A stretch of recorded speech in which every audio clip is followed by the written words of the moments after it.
Assalamualaikum warahmatullahi wabarakatuh. Halo semuanya, salam kenal. Aku Rara Fitri Kurniasari dengan NIM 25403177, berasal dari Prodi Manajemen Bisnis Syariah kelas E. Saya ucapkan selamat datang di video pembahasan kali ini. Nah, dalam kesempatan ini kita akan membahas salah satu konsep penting dalam sebuah manajemen. Apa itu? Yaitu koordinasi dan tipe-tipe koordinasi. Dan mengapa sih koordinasi itu dianggap penting? Karena seperti ini teman-teman. Dalam sebuah organisasi, baik di perusahaan, lembaga pemerintah, maupun komunitas, tujuan ini tidak akan tercapai hanya dengan merencanakan atau membagi tugas. Ada nih satu fungsi manajemen yang menjadi bisa dikatakan sebagai lem, yaitu menjadi pemersatu agar semua aktivitas ini berjalan dengan selaras, yaitu apa? Koordinasi. Ya, betul. Karena apa? Karena tanpa koordinasi, fungsi manajemen seperti perencanaan, pengorganisasian, pengarahan, hingga pengendalian akan berjalan sendiri-sendiri. Nah, akibatnya sering nih muncul masalah-masalah seperti tumpang tindih tugas, pemborosan waktu, dan sumber daya. Dan bahkan bisa mengakibatkan atau memunculkan konflik antar bagian. Koordinasi memastikan bahwa setiap orang memiliki arah yang sama, memahami perannya, dan dapat bekerja sama untuk mencapai tujuan. Nah, organisasi secara efektif dan efisien. Secara umum, koordinasi dapat dipahami sebagai proses menyatukan berbagai kegiatan agar berjalan dengan selaras menuju satu tujuan bersama. Nah, ini saya kutip dari menurut beberapa ahli dari TERI menjelaskan bahwa koordinasi ini sebagai sinkronisasi yang tertib untuk menciptakan tindakan yang harmonis dalam organisasi. Menurut Prajowijono menekankan bahwa koordinasi ini merupakan kegiatan yang rumit, terutama ketika diterapkan di lapangan. Menurut Handoko, menyatakan bahwa koordinasi ini adalah proses mengintegrasikan tujuan dan kegiatan dari unit-unit yang berada di dalam organisasi.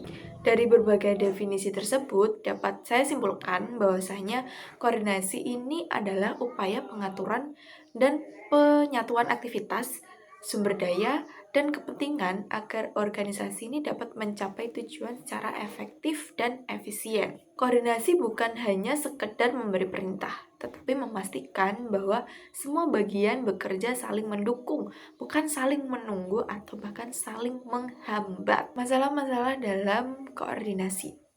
Walaupun koordinasi itu penting, tapi dalam praktiknya sering nih muncul berbagai hambatan.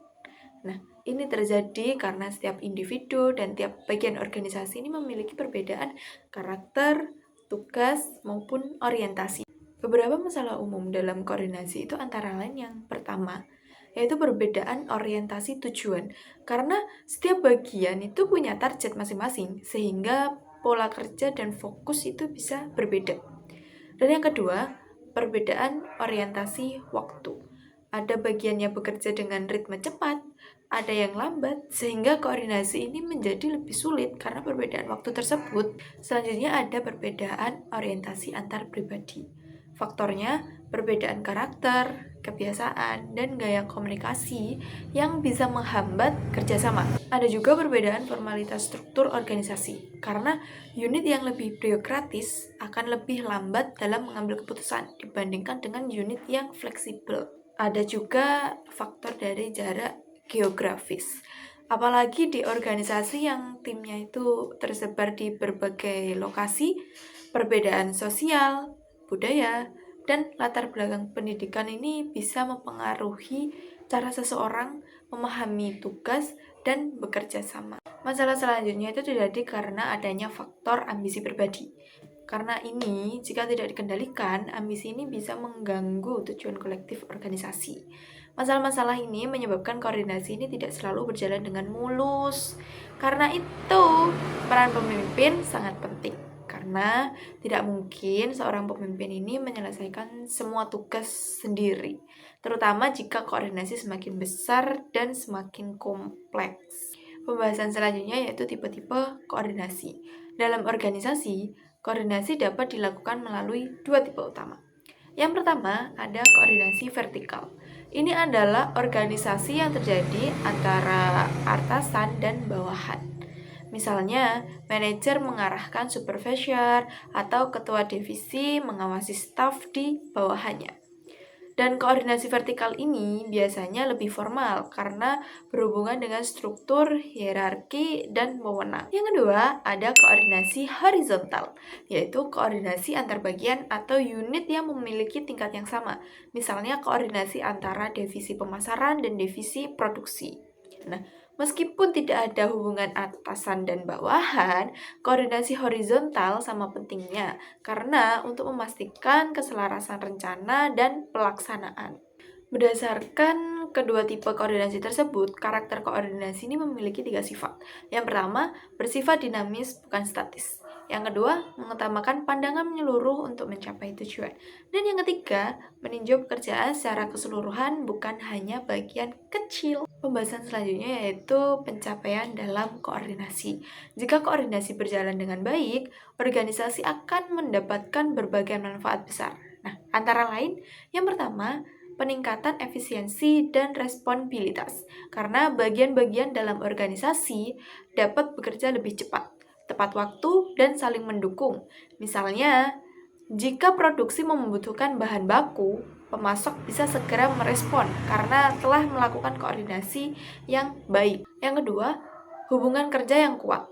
Koordinasi mendukung budaya saling membantu, berbagai informasi, dan belajar bersama, sehingga kerjasama ini semakin solid. Pencapaian selanjutnya yaitu ketahanan terhadap gangguan. Karena saat ada masalah di satu bagian, bagian lain dapat memberi solusi atau bantuan cepat sehingga dampak negatif dapat diminimalkan dan mendorong inovasi bersama. Karena dengan koordinasi yang baik, ide dan informasi bisa mengalir lebih lancar, sehingga muncul gagasan kreatif yang meningkatkan kualitas organisasi. Sebagai penutup, saya sampaikan kembali, secara keseluruhan, koordinasi merupakan fungsi vital dalam manajemen. Tanpa koordinasi, organisasi berjalan tanpa arah yang jelas. Proses kerja menjadi tidak efisien dan tujuan sulit dicapai. Melalui komunikasi yang baik, pembagian tugas yang jelas, penggunaan teknologi, serta kepemimpinan yang terbuka, koordinasi dalam organisasi dapat ditingkatkan. Pada akhirnya, koordinasi bukan hanya teknik manajerial, tetapi budaya kerja yang harus dibangun secara terus-menerus. Oke teman-teman, sebelum video ini saya akhiri, izinkan saya menutup dengan sebuah pantun. Pergi ke taman untuk melatih, tak lupa singgah membeli buku. Koordinasi kunci tercapainya visi agar tujuan bersama dapat ditempuh satu persatu. Terima kasih atas perhatian teman-teman. Semoga materi ini bermanfaat dan menambah pemahaman serta wawasan kita tentang pentingnya koordinasi dalam manajemen. Akhir kata dari saya, wassalamualaikum warahmatullahi wabarakatuh.